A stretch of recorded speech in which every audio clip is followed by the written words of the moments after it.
नमस्कार दोस्तों। पुलिस को देखकर लोग सुरक्षित महसूस करने के बजाय घबराने लगते हैं और जिस स्थान पर या रास्ते में पुलिस खड़ी होती है उस रास्ते में लोग तभी जाते हैं जब उनके पास कोई दूसरा रास्ता ना हो। और एक छोटी सी एफआईआर दर्ज कराने के लिए भी उनको नेता मंत्रियों से जुगाड़ लगाने की जरूरत होती है। और आखिर पुलिस का जो रवैया है वो किसी को भी इसी प्रकार से उठा लेती है। तो आखिर आज के इस वीडियो में हम इस बात पर चर्चा करेंगे कि ऐसा क्यों, आखिर पुलिस को देखकर डर क्यों लगता है और किस प्रकार का भय का माहौल बन गया है पुलिस को देखकर और उससे निपटने के उपाय। साथ ही साथ हम इस बात पर भी चर्चा करेंगे कि आपको इससे किस प्रकार लाभ अथवा नुकसान होता है। कंप्लीट वीडियो देखने के लिए लाइक शेयर एंड सब्सक्राइब करिए। डिस्क्रिप्शन में लिंक है तो जाकर देखें।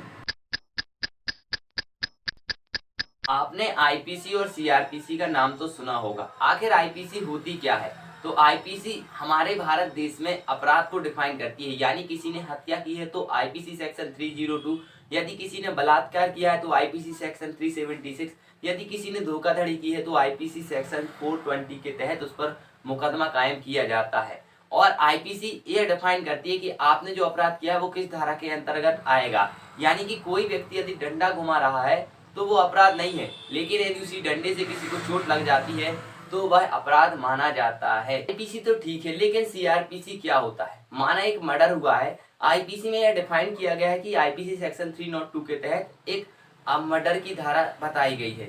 लेकिन आखिर जो उस मर्डर के अपराधी को किस किस प्रकार के स्टेप से गुजरना होता है, कौन उसकी तहकीकात करेगा, किस स्तर के अधिकारी उसकी जांच करेंगे, ये सारी जानकारी हमें सीआरपीसी बताती है। उदाहरण के लिए किसी का कॉलेज में रैगिंग के लिए नियम बनाए हुए हैं, यानी कि जो नियम है वो आईपीसी के अंतर्गत आएंगे। और यदि आप रैगिंग करते हैं तो रैगिंग के बाद जो आपके ऊपर कार्रवाई की जाएगी वो सीआरपीसी के अंतर्गत आएगी। अब मैं उदाहरण के जरिए आपको समझाता हूँ कि आखिर भारत में यदि कोई क्राइम होता है तो उसका पूरा प्रोसेस क्या है।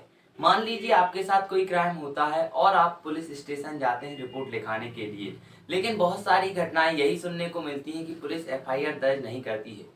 लेकिन वास्तव में यह नियम है कि यदि कोई भी घटना आपके साथ घटित होती है तो आप उसका लिखित आवेदन अथवा लिखित जो एक शिकायत है जो पुलिस स्टेशन में दर्ज कराएंगे और उसकी पावती प्राप्त करेंगे। पुलिस के द्वारा 72 घंटे में उसके ऊपर कार्रवाई करी जाती है और पुलिस जाती है, उसकी जांच पड़ताल करती है और यदि उसको लगता है तो वो एक एफआईआर दर्ज करती है। और इस स्थिति में आपको विशेष ध्यान रखना है अगर आप एफआईआर दर्ज कराने जाते हैं कि किसी भी परिस्थिति में आपको झूठ नहीं बोलना होगा, वरना पुलिस अपनी मनमानी करेगी और उसका आप कुछ भी नहीं बिगाड़ पाएंगे। ऐसा नहीं है यदि दो पक्षों में झगड़ा होता है और पहला पक्ष यदि कोई जल्दी पहुंच जाता है पुलिस स्टेशन तो उसकी एफआईआर दर्ज हो जाएगी। ऐसा नहीं होता है। एफआईआर जैसे ही दर्ज होती है उसका मतलब यह होता है कि भारत में जितने भी पेंडिंग केस चल रहे हैं उनमें से एक केस आपका भी स्टार्ट हो जाएगा। एफआईआर दर्ज होने के बाद पुलिस को अपनी चार्जशीट दायर करनी होती है। वो उसके लिए एक निर्धारित तिथि दी गई है, जैसे कि 10 साल से कम उम्र की अगर जिस अपराध में सजा है उसके लिए चार्जशीट 60 दिन में दायर करनी होती है। और यदि 10 साल से ऊपर की सजा होनी होती है तो उसके लिए पुलिस के पास 90 दिन की मोहलत होती है चार्जशीट दायर करने की। और चार्जशीट जो दायर करने का अधिकार जो होता है इन्वेस्टिगेशन ऑफिसर के पास होता है। यदि आपका केस जेन्युइन है और एफआईआर दर्ज कराना बहुत अनिवार्य है और पुलिस यदि आपकी एफआईआर दर्ज नहीं करती है तो आप पीसीए में जाकर शिकायत कर सकते हैं। इसके अलावा आप सीवीसी अर्थात केंद्रीय सतर्कता आयोग में जाकर शिकायत कर सकते हैं। इसका काम ही होता है कि जो भी अफसर होते हैं उनके खिलाफ जो शिकायतें आ रही हैं उसकी जांच करना। और यदि नहीं होती है तो फिर आप अपने सबूतों को इकट्ठा कीजिए और अपने एक अच्छे से वकील को लीजिए और न्यायालय में केस लगाइए, तो न्यायालय के द्वारा उस अपराधी के ऊपर एफआईआर दर्ज करा दी जाती है। चार्जशीट के लिए पुलिस किसी को भी शक के आधार पर उठा सकती है और ऐसा नहीं है कि किसी को भी उठाया और जेल में डाल देती है। उठाती है यदि किसी को पुलिस तो फिर उसके लिए एक रजिस्टर बनाया गया है जिसमें किसी भी व्यक्ति को यदि पुलिस के द्वारा उठाया जाता है शक के आधार पर तो उसमें उस व्यक्ति का नाम, उस व्यक्ति का पता, कहाँ उठाया, कितने बजे उठाया, कब तक उसको रखेंगे, ये सारी जानकारी लिखनी होती है। और यदि किसी भी परिस्थिति में किसी भी शक के आधार पर उठाए गए व्यक्ति को 24 घंटे के अंदर ही उसको छोड़ना होता है। यदि उसको उससे ज्यादा रखना है तो न्यायालय से उसकी अनुमति लेनी होती है। और न्यायालय भी दो प्रकार की अनुमति देता है, एक तो होती है न्यायिक हिरासत और एक होती है जो पुलिस कस्टडी। आपने भी सुना होगा। न्यायिक हिरासत में अपराधी जो है वो जेल में रखा जाता है, पुलिस कस्टडी में पुलिस के पास अपराधी को रखा जाता है अर्थात या शक के आधार पर जो व्यक्ति होता है उसको रखा जाता है। इस इन्वेस्टिगेशन के जो दौरान 3 केस होते हैं। पहला तो ये होता है कि जो अपराधी है उसको तो पुलिस कंफर्म उठाएगी ही। दूसरा ये होता है कि अगर आपकी उससे दुश्मनी है तो उसने आपका नाम भी उस एफआईआर में दर्ज करा देता है तो पुलिस आपको भी उठाएगी। और तीसरा होता है शक के आधार पर पुलिस उठाती है। यदि पुलिस किसी को भी उठाती है तो उसके 3 नियम है। पहला नियम तो यह है कि पुलिस जो अफसर अथवा एक सोल्जर जो उठाने के लिए आया है उसकी वर्दी होनी चाहिए विथ नेम के। दूसरा यह है कि यदि वो किसी को अरेस्ट करता है तो एक अरेस्ट मेमो होता है, उसमें उसको रजिस्टर्ड करना होता है कि उसने कब कितने बजे और किसे उठाया है। और तीसरा होगा, यदि किसी भी व्यक्ति को पुलिस उठाती है तो ये उस व्यक्ति का अधिकार है कि उस पुलिस को उस व्यक्ति के वकील से मिलने अथवा उसके परिवार वालों को सूचित करने की जिम्मेवारी होती है। अब बात करेंगे पुलिस से डर या सुरक्षा की। जब पुलिस किसी भी व्यक्ति को किसी नेता, राजनेता अथवा किसी धनी व्यक्ति के कहने पर पुलिस उठा लेती है अथवा उसको झूठे केस में फंसा देती है तो यहाँ पर गरीब लोग जो होते हैं उनको इस मामले से बहुत डर लगता है। किसी भी राजनेता अथवा किसी अमीर व्यक्ति से झगड़ा करना उस गरीब व्यक्ति को बहुत भारी पड़ जाता है। इसके अलावा पुलिस के कई ऐसे रवैये अथवा उनके दृश्य देखने को मिले हैं जिससे पुलिस को लेकर बहुत ज्यादा एक भय मन में बन गया है। जैसे कि आपने देखा होगा बहुत बड़े बड़े अपराधों में पुलिस के बड़े बड़े अफसर लिप्त देखने को पाए गए हैं।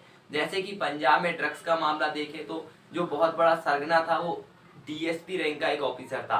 आप महाराष्ट्र की बात कर ले तो महाराष्ट्र के जो डीजीपी हैं वो भी एक बहुत बड़े अपराध में इंक्लूड पाए गए हैं। इसके अलावा यूपी में देखिए तो कोई अपराध की एफआईआर रेप की दर्ज कराने जाता है तो वही पुलिस का जो दरोगा होता है वही उस लड़की के साथ रेप कर देता है। तो यहाँ पर लोगों के बीच एक भय का माहौल बन गया है, क्योंकि जब पुलिस ही रक्षक है और वही भक्षक बन जाएगी तो लोगों के मन में एक अलग ही माहौल देखने को मिलेगा। ऐसा नहीं है कि सारे पुलिस वाले एक जैसे होते हैं, कि सारे लोग ही एक अपराध की श्रेणी में अर्थात पुलिस जनता के मन में भय बनाए हुए।